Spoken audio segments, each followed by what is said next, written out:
ابن ماجہ میں ایک حدیث ہے، حضرت ثوبان رضی اللہ تعالیٰ عنہ اس کو روایت فرماتے ہیں، نبی کریم صلی اللہ علیہ وسلم نے ارشاد فرمایا ہے، ان الرجل یحمل رزقا، کہ وہ شخص محروم کر دیا جاتا ہے رزق سے جو گناہ کرتا ہے اس گناہ کی وجہ سے۔ اس حدیث مبارکہ میں آپ صلی اللہ علیہ وسلم نے بہت ہی اہم میسج دی ہے امت کو کہ گناہ جو ہے اس کی کیا اثرات زندگی کو پڑتے ہیں۔ شیطان جو ہمارا صحیح دشمن ہے سب سے بڑا، ویسے تو بہت کام کرتا ہے، پوری زندگی ہمارے پیچھے ہے وہ، کہ کسی طریقے سے بھی یہ جہنم سے نہ بچ سکیں۔ آخری دم تک اس کی یہ کوشش ہوتی ہے، مرتے دم تک وہ پورے حملے کرتا ہے انسان پر کہ کسی طریقے سے بھی یہ جنت میں نہ جائے اور جہنم میں چلا جائے۔ یہ اس کا مشن ہے، اس کے چیلے فالوورز دن رات اسی کام میں مومنین ایمان والوں کے پیچھے خاص طور پر پڑے رہتے ہیں۔ اس میں سے یہ سب سے اہم کام اس کا یہ ہے۔ ظاہر اس کو پتہ ہے کہ گناہ جو ہے وہی اس کو جہنم میں لے کے جاتا ہے۔ ہر گناہ جو ہے جہنم کے دروازے کے قریب کرتا ہے انسان کو۔ ہر نیکی جو ہے چاہے کتنی چھوٹی ہو وہ جنت کے قریب کرتی ہے انسان کو۔ تو اس کو مشن اس کا یہ ہے کہ کسی طریقے سے بھی اس کو وہ کام نہ کرانے دے جائے انسان کو کہ وہ جنت کے قریب ہو جائے، اور کسی طریقے سے اس کو اس کام کی طرف دھکیلا جائے۔ وسوسے ڈالتا ہے، چکر دیتا ہے، دوست بناتا ہے، خواہشات پیدا کرتا ہے کہ وہ ایسا کوئی گناہ کر لے جو اس کو جہنم کے قریب کرتے۔ یہ ہمیں سبق پکا کر لینا چاہیے۔ اس لیے اللہ پاک نے قرآن حکیم میں فرمایا یہ عدو مبین ہے، بہت کھلا دشمن ہے یہ ہمارا۔ اللہ والوں کی صحبت میں یہ انسان کے دماغ پھرتے ہیں، پھر اڑتے ہیں، ڈیپ چلے جاتے ہیں، ذکر اذکار سے ان کو سینے کھلنے شروع ہو جاتے ہیں، فکر پیدا ہو جاتی ہے آخرت کی۔ تب ان میں یہ شعور، اس کو شعور کہتے ہیں، یہ ایمانی شعور ہے انسان کا، یہ دب چکے ہیں ہمارا، کیونکہ نہ ذکر ہے زندگی میں، نہ اذکار ہے ہماری زندگی کے اندر۔ یہ فکریں جو ہیں دب چکی ہیں بالکل، یہ بالکل سطحی چیزیں آتی ہیں۔ لیکن جس وقت انسان اندر سے جاگ اٹھتا ہے، ایمان اس کا بلند ہو جاتا ہے، ایمان کی روشنی بلند ہو جاتی ہے، تو اس کے اندر یہ خود کیفیت پیدا ہو جاتی ہے۔ اور یہ چیز ملتی کہاں سے؟ یہ صحبت شیخ اور ذکر اللہ سے ملتی ہے۔ یہ کوئی پریکٹیکل چیز بتا رہا ہوں میں آپ کہ جانور وہاں پر جانے کے بعد جانور نما انسان، جانور سے بدتر انسان ہوتا ہے۔ ہم دو ہیں، میں آپ کو صحیح بتا رہا ہوں بات، اسکیچ ہے ہمارا، ہم دو ہیں۔ ایک تو میرا ظاہر لوگوں کے سامنے، ایک میرا باطن میرے سامنے۔ باطن مجھے ہر وقت برائی کی طرف میسج دیتا ہے، ایسے ایسے انسان کے اندر خیالات آتے ہیں۔ متقی انسانوں کی بات کر رہا ہوں میں، جن کے تقوی کے لوگ گواہی دے سکتے ہیں، لیکن اندر سے اس کو اس قدر گھناؤنی قسم کے خیالات جنم لیتے ہیں، اندر سے دعوت دیتے ہیں، زنا کر لو، شراب پی لو، فلاں کر لو، یہ کر لو۔ تو جو ایمانی لحاظ سے کمزور ہوتے ہیں، جن کے پاس نہ صحبت شیخ ہوتی ہے نہ ذکر اللہ ہوتا ہے، وہ پریکٹیکلی اندھیرے میں جا کے یہ کام کر لیتے ہیں۔ آج ہی ایک وائر ہوئی باتیں میں سن رہا ہوں، اخباروں میں آتی ہیں، اب تو چیزیں ایسی بنی ہیں انٹرنیٹس وغیرہ، لیکن ہر انسان دوست پر ہے۔ میں آپ کو بتا رہا ہوں، ہم تو ایک اندھیرا انسان کے اندر ڈوبا ہوا ہے، اس اندھیرے سے نکل ہی نہیں سکتا آدمی، کتنے سجدے کرے، کتنی قرآن کی تلاوتیں کرے، کتنے عمرے کرے، عمرہ کر رہا ہوتا ہے انسان، جھکا ہوتا ہے خانہ کعبہ کے آگے، لیکن اندر کام موجود اس کا، وہ عورتوں کو سوچ رہا ہوتا ہے، شہوت غالب ہوتی ہے۔ میں نے تو ہزاروں لوگوں کو کہتے ہیں، یہ تو بھائی لوگ مریض بھی تو ہوتے ہیں جو بتاتے ہیں اپنے مرض کو۔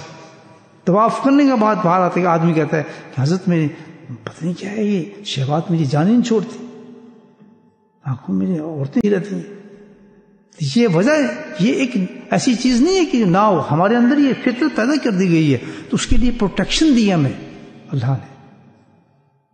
بچنے کا طریقہ بتایا کہ اس کیفیت سے بچ یہ ضرور آئیں گے انسان میں کیفیت, لیکن اس سے بچنے کا طریقہ ہے کہ ورنہ وہ اس کر بیٹھیں گے جو اندر آپ کے فیلنگز آ رہی ہیں نا, انسان کر اٹھتا ہے, مجبور ہوتا ہے وہ چیز کرنے پر, وہ ثانی ہو جاتا ہے, وہ چور ہو جاتا ہے, وہ بدماش ہو جاتا ہے, لیکن باہر بالکل ویسے انسان ہوتا ہے, لوگ اس کو ریسپیکٹ کر رہے ہوتے ہیں.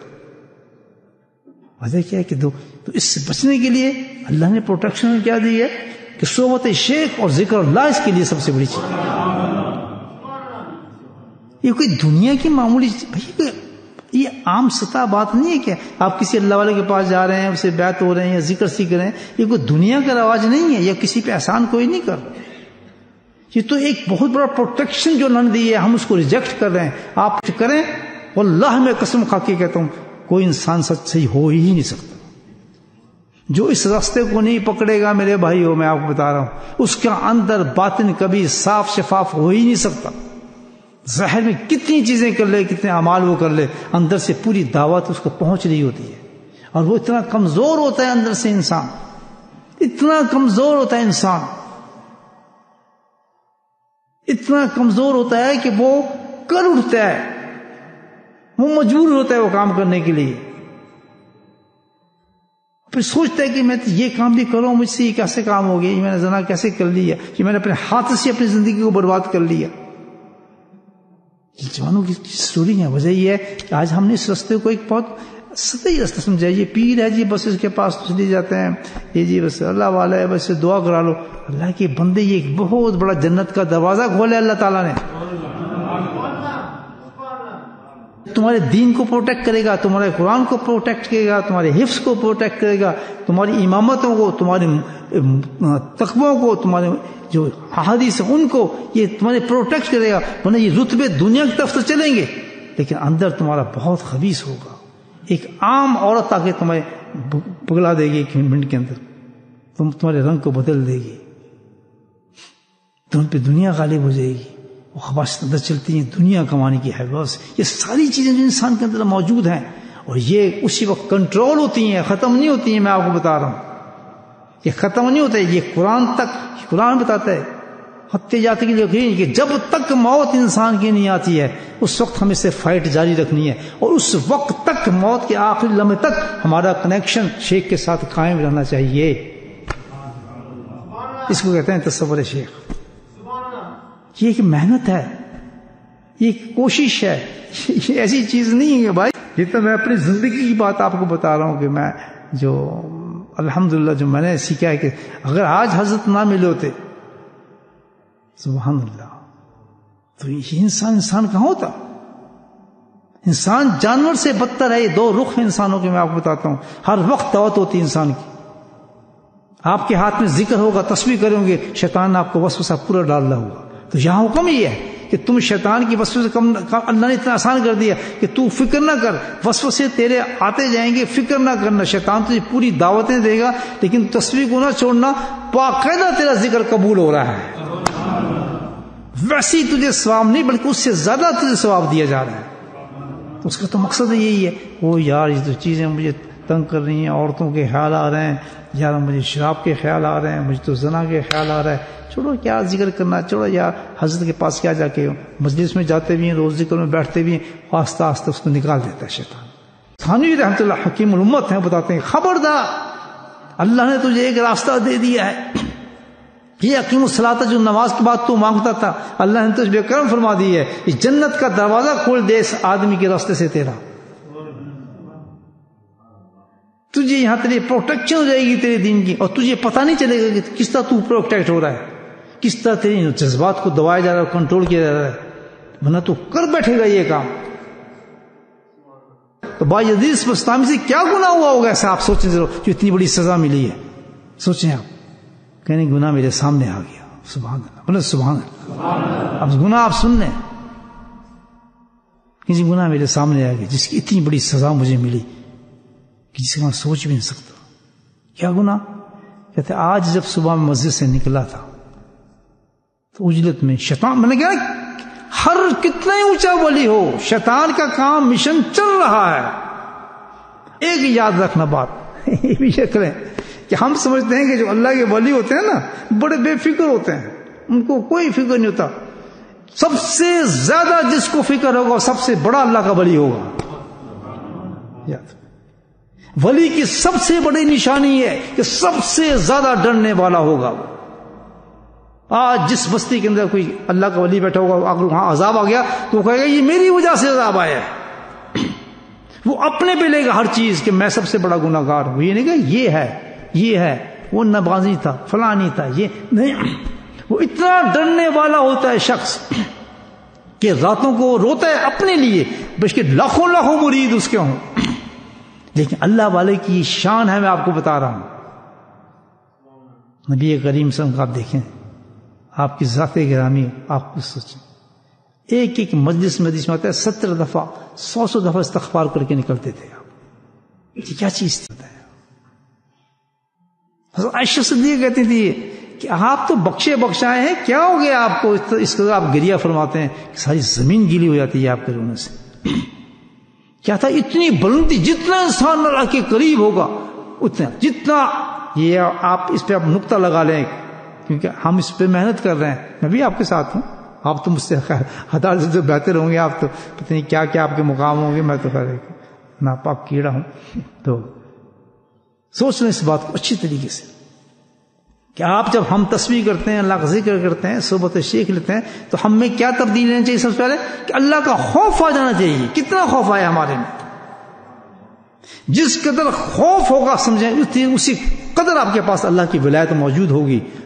یاد رکھیں آپ کہ ولایتیں اللہ یہاں نہیں دکھاتا، مقامات آپ کو یہاں نہیں دکھائے گا، درجات یہاں نہیں دکھائے گا۔ اللہ کی قسم، ہم جب ہم قبر میں اتارے جائیں گے تو اس وقت حیران ہو جائے گا کہ اللہ تعالیٰ تو نے یہ مقام دیا ہوا تھا مجھے دنیا کے اندر، یہ میرے درجے تھے۔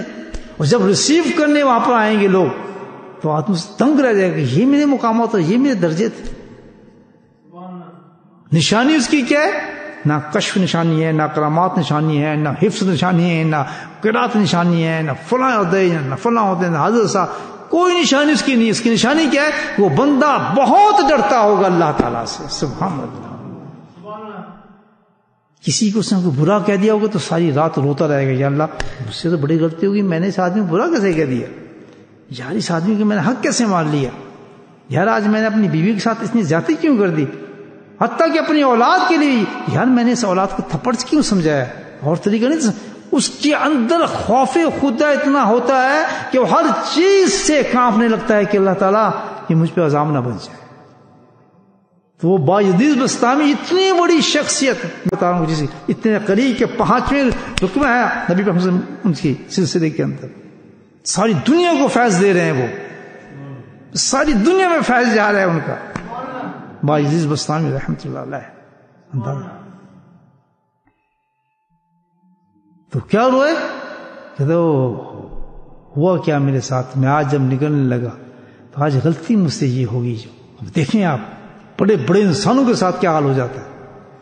غلطی کیا ہو گئی کہ میں نے آج سنت کے طریقے پہ جوتا نہیں پہن سکا، اللہ زہر کر دیا۔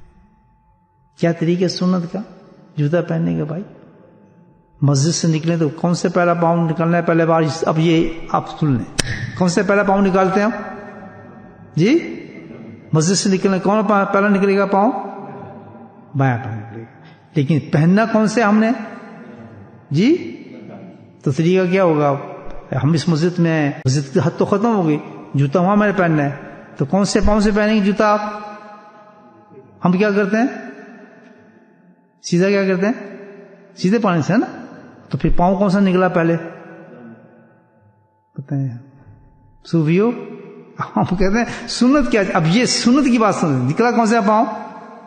تو یہ میں نے کہاں سے سیکھا؟ اپنے شیخ کس طرح سے خانقاہ سے سیکھ، کوئی کتاب نہیں پڑھی۔ دیکھا حضرت کیسے پہنتے تھے جوتا؟ حضرت جب مسجد سے نکلتے تھے 2 جوتے خیر خادم رکھتے تھے، فوراً جوتا، جس میں بھی تھا الحمدللہ۔ تو جس وقت جوتا باہر رکھا جاتا ہے مسجد سے باہر ہے، تو کیا ہوتا ہے کہ سب سے پہلے وہ بایاں پاؤں جو بایاں پاؤں نکالتے ہیں نا، بایاں پاؤں نکالتے جوتے کے اوپر رکھتے ہیں، اس جوتے پہ رکھا، جب دائیں پاؤں نکلا تو جوتے کے اندر گیا، جب وہ اندر گیا تو اس کے بعد بائیں پاؤں کو پھر اندر کیا. طریقہ سمجھ آ گیا؟ یہ ہے طریقہ. وہ ایک بھول گیا کہ شیطان نے یا کوئی وجہ یا جتنے بلند انسان تھے اللہ تعالیٰ نے دکھانا تھا ان کو، تو حکم آیا اللہ کی طرف سے، القا یہ ہوا کہ اے بایزید تو نے آج میرے پیارے نبی کی اطاعت کو ترک کیا تو میں نے تیری بیوی کی اطاعت کو تجھ سے ترک کرا دیا، اس کو نافرمان بنا دیا.